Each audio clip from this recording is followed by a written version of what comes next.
AIR या आपल्या mobile ऍपवर आपण ऐकत आहात आकाशवाणीचं सातारा केंद्र. सायंकाळचे 7:30 वाजलेत. प्रसारित करीत आहोत आपल्या शेतकरी बंधू भगिनींसाठीचा कार्यक्रम किसानवाणी. या कार्यक्रमाचे प्रायोजक आहेत केंद्रीय कृषी मंत्रालय. शेतकरी बंधू भगिनींनो नमस्कार. मंडळी, आज आहे शनिवार. भारतीय सौर दिनांक 25 श्रावण शके 1947, दिनांक 16 ऑगस्ट 2025. कार्यक्रमाच्या सुरुवातीला आजचा सुविचार. काळी माती त्याची खाण, राबी तो त्याच्यात विसरून भान. सुविचार पुन्हा एकदा. काळी माती त्याची खाण, राबी तो त्याच्यात विसरून भान. मंडळी, कार्यक्रमात यानंतर तज्ञ मार्गदर्शन या मालिकेअंतर्गत आज आपण ऐकणार आहोत खरीप पिकातील अंतर्मशागत याविषयी जांभी येथील सहाय्यक कृषी अधिकारी विजय वराळे यांची श्रेया गोल्लेडेकर यांनी घेतलेली मुलाखत. शेतकरी बंधूंनो नमस्कार. किसानवाणी कार्यक्रमात आपल्या सर्वांचं स्वागत. शेतकरी बंधूंनो, आपल्याला कोणत्याही हंगामात जी पिकं घेतो त्याची व्यवस्थित वाढ होण्यासाठी किंवा ते उत्पादन चांगलं मिळण्यासाठी आंतरमशागत करणं खूप महत्वाचे आहे. आणि ही आंतरमशागत ज्या वेळेला पिकांची वाढीची अवस्था सुरू होती त्यावेळेला करणं महत्वाचं आहे. ही आंतरमशागत जर व्यवस्थित झाली तर चांगल्या पद्धतीचं उत्पन्न आपल्याला मिळतं. त्याचप्रमाणे पिकांची पण वाढ जोमदार होती, जमिनीची मशागत सुद्धा चांगल्या पद्धतीनं होऊ शकते. तर ही आंतरमशागत कशा पद्धतीने करावी, कोणकोणत्या पिकासाठी कशा पद्धतीने करावं, कारण खरीप हंगामातले तूर, सोयाबीन, बाजरी, भात किंवा भुईमूग ही एक प्रमुख पिकं मानली जातात. आणि याच्यामध्ये जर आपण आंतरमशागत चांगल्या पद्धतीने केले, नियोजन त्याचं व्यवस्थित केलं तर आपल्याला ते पीक चांगलं उत्पादन देऊ शकतं, चांगला दर पण आपल्याला त्याचा मिळू शकतं. तर या संदर्भातच आपण आजच्या मुलाखतीमध्ये जाणून घेणार आहोत खरीप हंगामातील आंतरमशागत. आणि त्यासाठी आज आपल्याकडे जांभ येथील सहाय्यक कृषी अधिकारी विजय वराळे आलेले आहेत आणि त्यांच्याकडून आज आपण ही माहिती घेणार आहोत. सर नमस्कार. कार्यक्रमात आपलं स्वागत. सर, आता खरीप हंगाम सुरू झालेला आहे, बऱ्यापैकी पेरण्या सगळ्यांच्या उरकलेल्या आहेत. आता ज्या वेळेला पिकांचे वाढीची अवस्था असते त्यावेळेला आंतरमशागत होणं महत्वाचं असतं. तर ती आंतरमशागत करणं कशा पद्धतीनं फायदेशीर ठरू शकतं? नमस्कार शेतकरी बंधूंनो. यावर्षी पावसाचं जरा आगमन लवकरच झालेलं आहे आणि जास्त दिवस पाऊस रेंगाळ आल्यामुळं पेरण्या बहुतांश प्रमाणात सगळ्या उशिरा झालेल्या आहेत. त्यामुळं सध्या पेरण्या उशीर झाल्यामुळे आता जे सध्याची कंडिशन पिकाची 21-25 दिवसाची पिकं आहेत, तर त्यानुसार आपल्याला जमिनीमध्ये पिकामध्ये आपल्याला जे काय आंतरमशागत करायची आहे त्याच्यासाठी आपण इथं चर्चा करण्यासाठी आपण आलेलो आहोत. तर आंतरमशागत आपण का करायची आहे, तर आंतरमशागतीमुळं आपल्या जमिनीतील पाण्याचं योग्य प्रमाण राखलं जातं, पिकाच्या मुळाशी हवा खेळती राहते, बरोबर. त्याच्यानंतर जमिनीतील तणांचं नियंत्रण करता येतं, त्यानंतर पिकाच्या उत्पादनात वाढ करता येते. असं भरपूर असे आपले आंतरमशागतीचे फायदे आहेत. त्याच्यामुळं आपल्याला आंतरमशागत म्हणजे काय, तर पेरणीनंतर जे काय उभं पीक असतं त्या उभ्या पिकामध्ये जे काय आपण मशागतीची जी कामं करतो त्याला आंतरमशागत असं म्हणतो, बरोबर. म्हणजेच पिकांची वाढ जोमदार होण्यासाठी हे आंतरमशागतीचं महत्व फार आहे.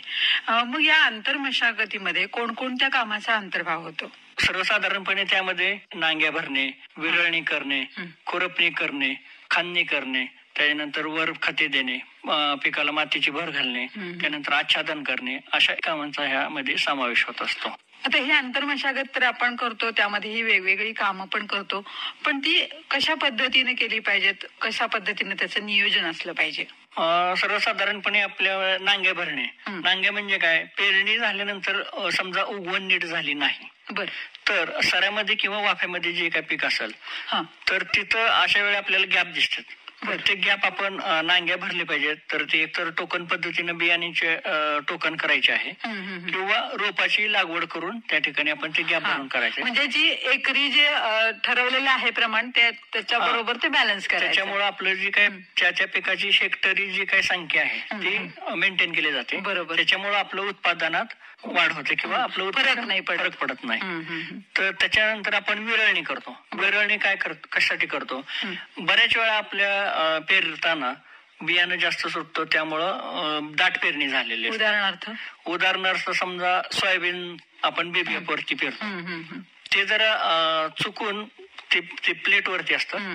तर ते आपण BBF वरती पेरताना एक 16 ते 18 किलो लागतं. पण चुकून जर मोठी प्लेट जर लावली तर त्यामुळे आपलं बियाणं समजा 25-30 किलो जाऊ शकतं. त्यावेळेला पेरणी दाट होते. जर पेरणी दाट झाली तर रोपाची गर्दी वाढते. गर्दी वाढली की मग पुन्हा सूर्यप्रकाश, अन्नद्रव्य, हवा, पाणी ह्या गोष्टीसाठी पिकांमध्ये स्पर्धा होते. त्याच्यामुळं आपल्या उत्पादनावर परिणाम होतो. त्याच्यामुळे विरळणी, आपली जी पहिली विरळणी आहे ती 10 ते 12 दिवस पेरल्यानंतर 10 ते 12 दिवस झाले की पहिली विरळणी करायची आहे. त्याच्यानंतर आपल्याला आणखी कळून येतं की बाबा 20-22 दिवसांना असं वाटतं की अजून बी आपली गर्दी वाटते, तर त्यावेळेस आपण दुसरी विरळणी करून घ्यायची आहे. ह्याच्यामुळे आपली हेक्टरी जी रोपांची संख्या ती मेंटेन केली जाते, अनावश्यक गर्दी हटवली जाते. त्याच्यामुळे आपल्याच पिकामध्ये आपली हवा, पाणी, अन्नद्रव्य ह्याच्यासाठी जी काही स्पर्धा आहे ती कमी केली जाते आणि सुदृढ आणि योग्य असं उत्पादन चांगल्या क्वालिटीचं मिळतं आपल्याला. बरं. पुढचं जे आहे आंतरमशागत, ती कोळपणी आहे. खरीप हंगामामध्ये कोळपणीला खूप महत्व आहे.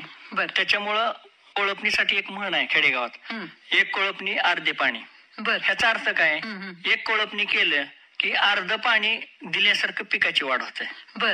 ही जी आपल्या खेडेगावात जे वयस्कर लोक आहेत ते म्हणत असतात की बाबा एक कोळपणी कर, मग तुमचं एक पाणी अर्ध पाणी दिल्यासारखं होतं. तिथं पाण्याची बचत पण होऊ शकते. पाण्याची बचत होते.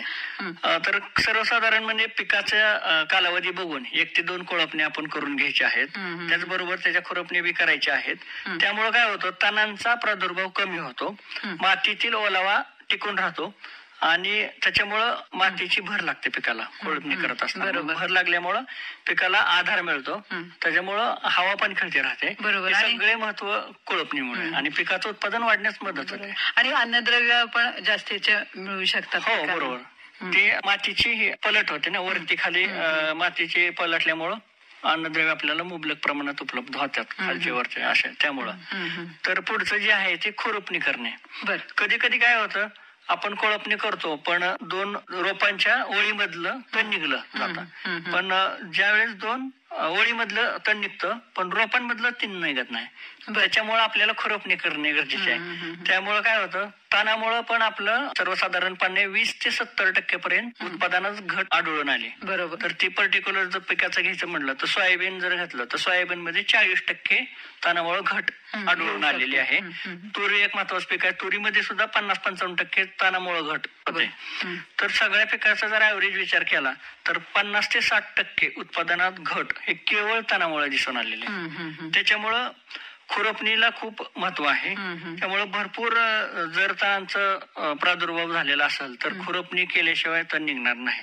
त्याच्यामुळे काय करायचं, 2 ओळीमध्ये पण तण निघलं जातं आणि 2 रोपांमधलं पण तण काढलं जातं.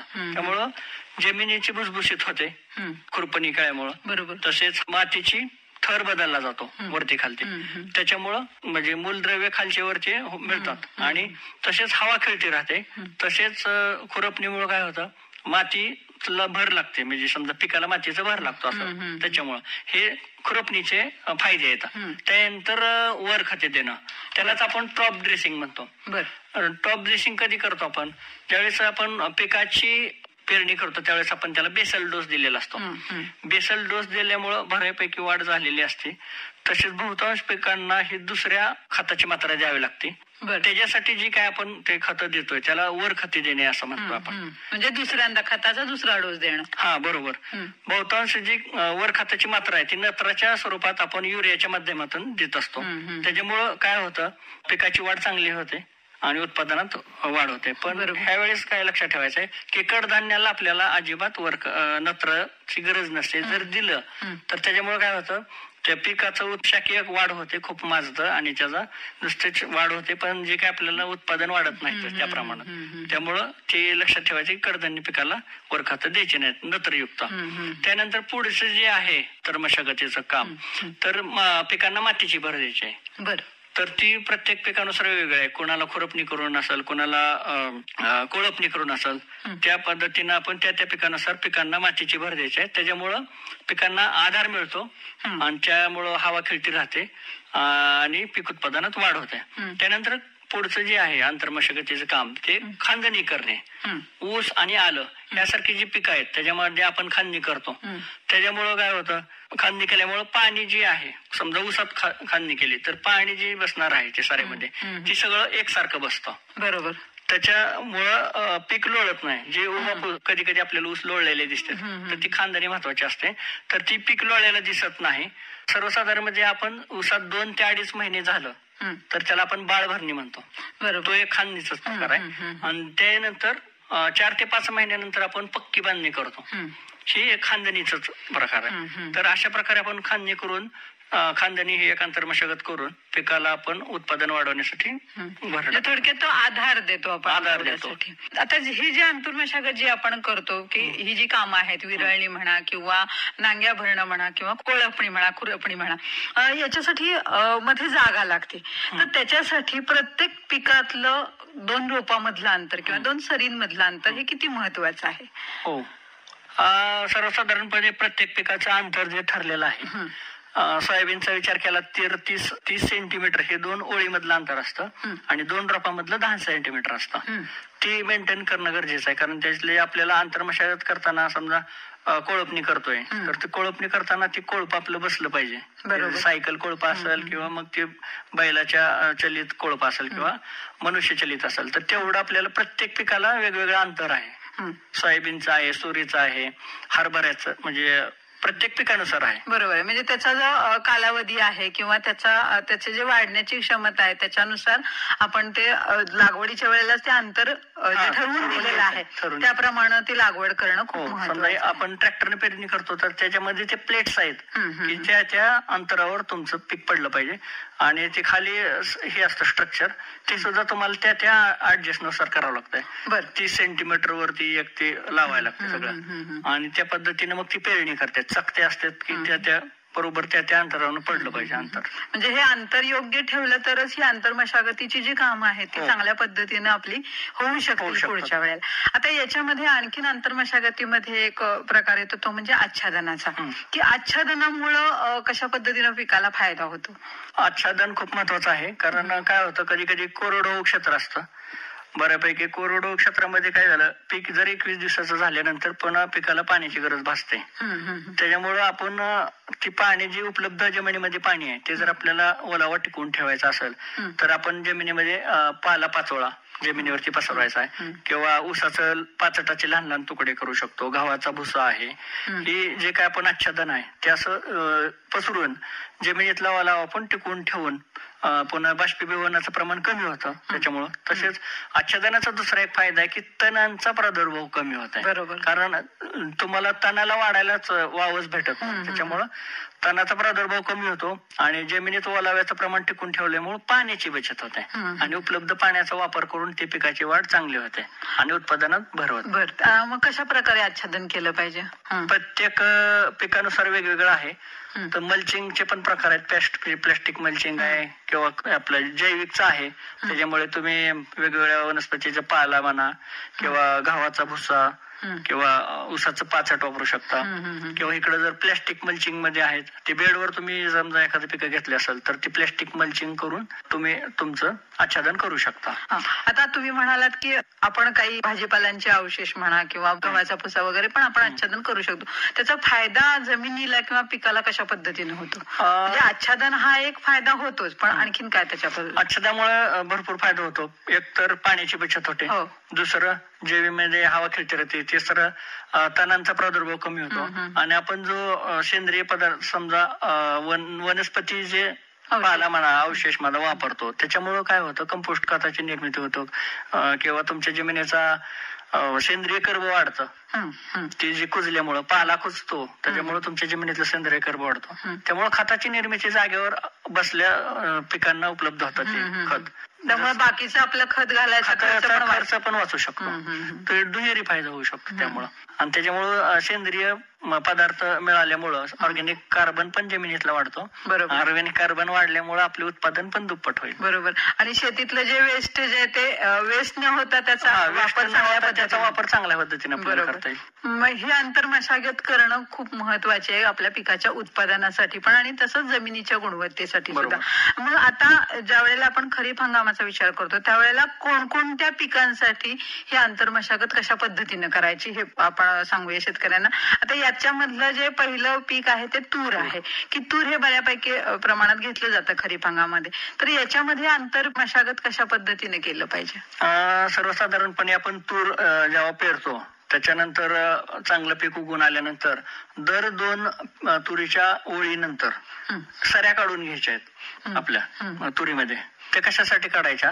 कारण आता पाऊस असतो पण सप्टेंबर ऑक्टोबर मध्ये समजा पाण्याचं प्रमाण कमी होतं तर त्यावेळेस ती जी काय आपलं आत्ताचं पावसाचं पाणी त्यात मुरणार आहे तर ती पीक कसं आहे तूर साधारणपणे 4 ते 4.5 महिन्यात तर तोपर्यंत आपल्याला पाणी टिकवायचं असतंय. त्यामुळे आपण जमिनीत पाणी मुरवायसाठी सऱ्या काढून घ्यायच्या दर 2 ओळीनंतर. त्याच्यामुळं पाण्याचं मुरल्यामुळे आपल्याला पुढं पाण्याचा त्रास होणार नाही, ताण पडणार नाही. त्याच्यानंतर 15 दिवसानंतर पेरलीच्या 15 दिवसानंतर खुरपणी किंवा कोळपणी करून घ्यायचं आहे. पेरणीनंतर पहिली कोळपणी आपल्याला 15 ते 20 दिवसानंतर करायची आहे. त्यानंतर पुढच्या 15 दिवसांनी आपल्याला कोळपणी करायची आहे. त्यानंतर अधिक उत्पादन आपल्याला तुरीचं पाहिजे असेल तर 30 ते 45 दिवसानंतर आपल्याला शेत तणविहिरी ठेवायचे 45 दिवसापर्यंत. जर आपल्याला रासायनिक तणनाशकाचा वापर करायचा असेल तर पेंडेमिथिलिन जे तणनाशक आहे ते 2.5 लिटर प्रति हेक्टरी 500 लिटर पाण्यामध्ये वापरून पेंडेमिथिलिन आपलं फवारायचं आहे पेरणी केल्यानंतर 2 दिवसाच्या आत. आणि 15 ते 20 दिवसानंतर जर आपल्याला तणनाशकाचा वापर करायचा असेल तर ते इमेजिथॉमॉक्स आणि इमेजिथायपर ह्या दोघांचं मिक्सचर करून 2 मिली प्रति 10 लिटर पाण्यातून आपल्याला फवारणी करून तणांचा प्रादुर्भाव रोखता येतो. आणि दुसरं एक राहिलं शेंडा खोडणे म्हणून एक आंतरमशागत आहे. तर त्याच्यामध्ये काय होतं तुरीचं आपल्या 45 दिवसाचं पीक झालं त्यानंतर वरतून 5 सेंटीमीटर तुरीचा शेंडा खोडायचा. त्याच्यामुळे काय होतं फुटव्याची संख्या वाढते. फुटव्याची संख्या वाढल्यानंतर फांद्या वाढतात आणि फांद्या वाढल्या की तुरीच्या शेंगाची संख्या वाढते. तुरीची शेंगा वाढल्या की आपलं उत्पादनात वाढ. बरोबर. हे अशा प्रकारे तुरीच्या शेंगा खोडणे ही खूप महत्वाची प्रॅक्टिस आहे, करायला पाहिजे तुरीच्या पिकामध्ये. तर म्हणजे तुरीच्या पिकाचं उत्पादन वाढवण्यासाठी हे खूप महत्वाचं आहे. त्याचबरोबर सोयाबीन हे सुद्धा या खरीप हंगामातलं खूप महत्वाचं पीक आहे. त्याच्यामध्ये आंतरमशागत कशा पद्धतीने फायद्याची ठरू शकते? सोयाबीन हे महत्वाचं पीक आहे खरीप हंगामातील. त्यासाठी आपल्याला सुरुवातीपासूनच आपण काळजी घेत असतो. सुरुवातीला आपण सोयाबीन पेरायच्या अगोदर पासून नांगरणी वगैरे करून कोळपणी करून सगळं रान स्वच्छ करून ठेवत असतो. तणाचा बंदोबस्त अगोदरच करतो. पण नंतर आपण जेव्हा नंतर पेरणी करतो सोयाबीनची त्या पेरणी केल्यानंतर लगेचच 48 तासाच्या आत आपण पेंडामिथिलिन नावाचं तणनाशक आहे तर त्याचा वापर 3 ते 4 मिली पेंडामिथिलिन पर लिटर पाण्याचा वापर करून त्याचा तणनाशकाचा प्रादुर्भाव कमी करतो. तसंच आपण काय करायचं पीक उगवून आल्यानंतर 15 ते 20 दिवसानंतर एक कोळपणी आणि नंतर एक खुरपणी करून घ्यायची. त्यामुळं शेती जी शेत आहे ते तणमुक्त राहील. नंतर 20 ते 25 दिवसानंतर आणखी तण दिसायला लागलं तर मग आपल्याला नंतर इमेजिथायपर आहे. इमेजिथायपर 10% SL 2 मिली पर लिटर पाण्यामधून आपण फवारणी करून तणांचा प्रादुर्भाव रोखू शकतो. अशा प्रकारे आपण सोयाबीनचं तणविरहित करून किंवा आंतरमशागत करू शकतो. म्हणजे सोयाबीनच्या आंतरमशागतीमध्ये तण व्यवस्थापन हे खूप महत्वाचं आहे आणि बाकीची जी आंतरमशागतीची काम आहेत ती आपण प्रत्येक वेळेला नियोजनाप्रमाणे करू शकतो. आता त्याचप्रमाणे बाजरी, भात किंवा भुईमुग ही सुद्धा पिकं या खरीप हंगामामध्ये केली जातात. याच्यामध्ये आंतरमशागतीचं महत्व कसं आहे आणि काय काय काळजी घ्यायला लागेल? भात पण प्रमुख पीक आहे खरीप हंगामातील. तर भाताची पण पेरणी आपण वेगवेगळ्या पद्धतीने करतो. काही शेतकरी ती पेरणी टोकन पद्धतीने पेरणी मग त्यावेळेस काय करायचं कोळपणी करायची आवश्यकतेनुसार तुम्हाला जसं तण दिसेल त्याप्रमाणे पेरणी आणि टोकन पद्धतीच्या प्लॉट मध्ये तुम्ही कोळपणी करू शकता. पण काही शेतकरी भाताचं रोप लागवड करतात, पुनर्लागवड करतात. तर ती जी भाताचं खाचर असतंय त्याच्यात 5 ते 6 सेंटीमीटर जर पाण्याची पातळी आपण मेंटेन केली तर तणाचा प्रादुर्भाव रोखण्यास मदत होते. त्याच्यानंतर जर आपण रोपवाटिका असते भाताची तर त्याच्यामध्ये तण नियंत्रण जर करायचं असेल तर आपल्याला ऑक्झिफ्लोरोफेन नावाचं तणनाशक आहे ते 15 मिली प्रति 10 लिटर पाण्यात वापरून ते आपण त्याचा फवारणी करून तणनाशक करू शकतो. अशा पद्धतीने आपण भातात मोस्टली हेच आहे तणनाशकाचा प्रादुर्भाव. म्हणजे थोडक्यात म्हणजे आंतरमशागत याच्यामध्ये तण नियंत्रण हे खूप महत्वाचं आहे. बाजरी आणि भुईमुगाच्या बाबतीत काय सांगा? बाजरी हे कोरडवाहू पीक आहे, पण तरी पण आपल्याला त्याचं उत्पादन चांगलं येण्यासाठी 2 कोळपण्या करणं गरजेचं आहे आणि गरजेनुसार 1 ते 2 खुरपण्या करायच्या आहेत. तर सुरुवातीचं 30 दिवस आपलं बाजरीचं जे शेत आहे ते तण विरहित राहिलं पाहिजे, तेवढी आपण काळजी घेतली पाहिजे. नाहीतर मग सुरुवातीचा जे कालावधी असतो वाढीचा, त्याच्यात आपलं तण आणि पीक ह्याच्यामध्ये काय होतं, हवा, पाणी, सूर्यप्रकाश, अन्नद्रव्य ह्याच्यासाठी स्पर्धा चालते. मग त्या स्पर्धेमुळे आपलं पिकाचं उत्पादन घटू शकतं. त्यासाठी जर आपण रासायनिक तणनाशकाचा जर वापर केला तर ती सुद्धा प्री इमर्जन्स आहे. म्हणजे पीक पेरणीच्या नंतर लगेच 2 दिवसात 48 तासात आपण ॲट्रेजिन नावाचं तणनाशक आहे ते 1 किलो 500 लिटर पाण्यात 1 हेक्टरसाठी आपण वापरून त्याचं पीक उगवण्याच्या पूर्वी वापर करून तण कंट्रोलमध्ये आणू शकतो. त्याच्यानंतर 1 खुरपणी करायची आहे आणि 1 कोळपणी करायची आहे. ते तुमचं तणांचं हे बघून कशा पद्धतीने वाढ आहे त्या वाढ बघून. तर अशा पद्धतीने तुम्ही बाजरीमध्ये आंतरमशागत करू शकता.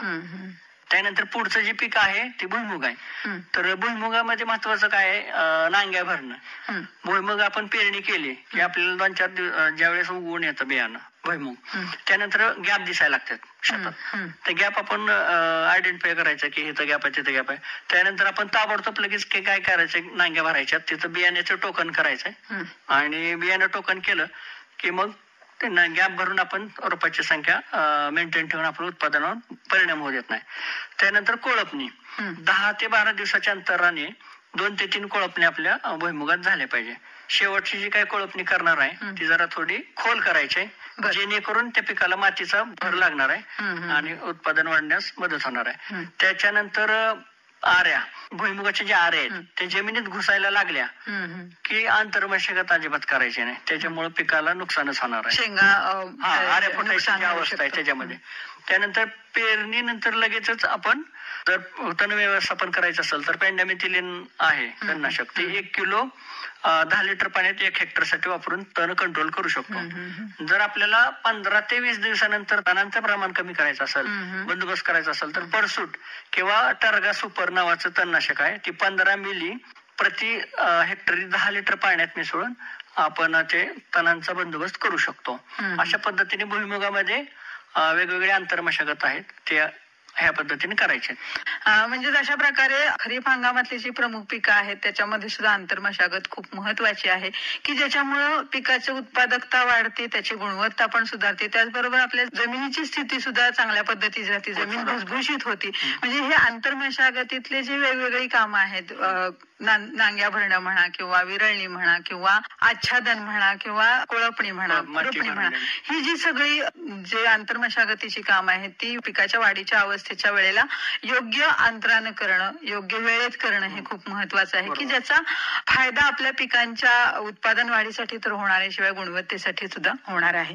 आता हा जो खरीप हंगाम आहे त्यामध्ये जे खरीप हंगामातली मुख्य पिकं आहेत त्याच्यासाठी आंतरमशागत किती महत्वाची आहे हे आपल्या शेतकरी बंधूंच्या लक्षात आलंच असेल आणि त्याप्रमाणे या हंगामामध्ये त्याचा वापर नक्की करतील अशी आपण आशा करूया. आणि आज तुम्ही इथं आलात आणि खरीप हंगामातील आंतरमशागत कशा पद्धतीने करावी, किती महत्वाची आणि त्याचे फायदे कसे आहेत याबद्दल आमच्या शेतकरी बांधवांना सविस्तर माहिती दिलीत, त्याबद्दल सातारा आकाशवाणी तर्फे आणि समस्त शेतकरी बंधू भगिनींच्या तर्फे आपले खूप खूप आभार. धन्यवाद. धन्यवाद. मंडळी, कार्यक्रमात आत्ताच आपण ऐकलीत खरीप पिकातील आंतरमशागत याविषयी जांब येथील सहाय्यक कृषी अधिकारी, जांब तालुका वाई येथील सहाय्यक कृषी अधिकारी विजय वराळे यांची श्रेया गोल्वडेकर यांनी घेतलेली मुलाखत. कार्यक्रमात यानंतर